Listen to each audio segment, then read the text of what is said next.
Hey, Mama, if there was just one thing that I could tell you that makes the biggest difference in preschool, in kindergarten, and even beyond, it's this: read to your child every single day.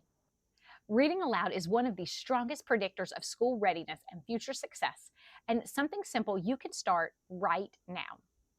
I'm Erin. I'm a former public school teacher turned homeschool mama, and today I'm going to chat with you about why reading aloud matters, practical tips for making it fun and engaging, and how to create a rhythm of reading. Stick with me, and I'll share a free resource with you to make this super easy. Reading aloud to your child on a regular basis is super important because it teaches concepts about print.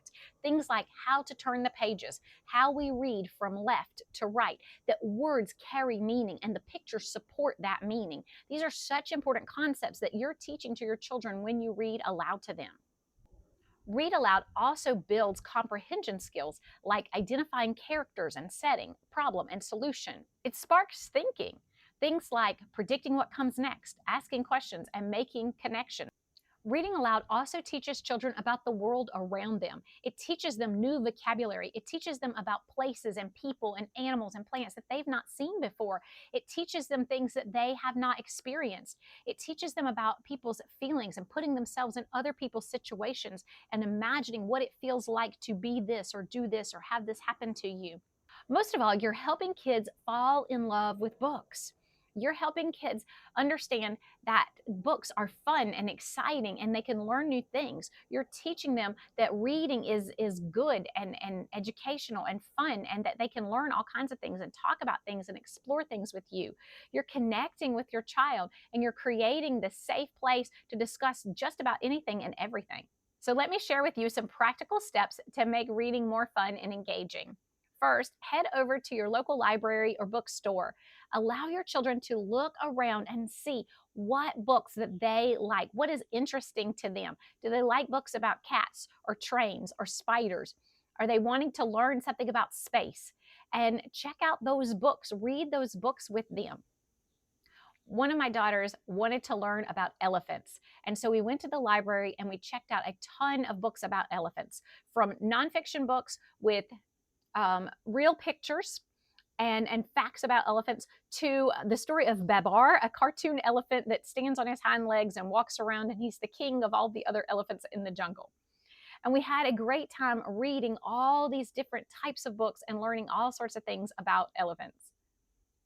Another fun thing is to let your child read the book back to you. Even if they don't know the words, you're teaching them how to hold the book properly, how to turn the pages, and how to narrate a story. These are such important skills for pre-reading and readiness. I have one daughter that loves to read, and she's always making up crazy stories. Now, sometimes she will say things that she's heard on TV. Sometimes she says things that we actually read when we read the book. And sometimes she's making up such crazy off-the-wall things that have nothing to do with nothing. But it makes her so happy, and she loves for us to listen to her read. Several years ago, our family established a rhythm of reading where in the evening we set the timer, it goes off, the kids brush their teeth, put on their pajamas, and then we cuddle up together on the couch. And that's our time that we read together all kinds of different books. So whether it's a chapter book, whether it's picture books, whether it's educational, whether it's fun, we read several books, probably 30 minutes or more of reading. And the kids, of course, like to push that so that they get later bedtimes. But we love to read together and discuss books before we do our devotions and head to bed each evening. Sometime last year, I realized that when we were reading together at the table during our traditional school time, that I was actually sucking the fun out of reading. And so I moved that around because I didn't want reading to become torturous, and I didn't want it to become so schooly that the children didn't enjoy it anymore. So now we try to take time to read cuddled up again on the couch early in the morning, or whether it's sprawled across the bed, or just a time where we read out in the yard. We like to lay on the picnic blanket and just read together. We just love enjoying books out in the fresh air, and it makes it more fun and exciting. The kids can move around if they need to. It doesn't feel like they have to read. It feels more like we get to read. So I encourage you to find your own rhythm for reading. That might be that you have a basket of books for your child to select from and read early in the morning. It could be a quiet time at midday, or it could be at bedtime where you cuddle up together and read a couple of good books.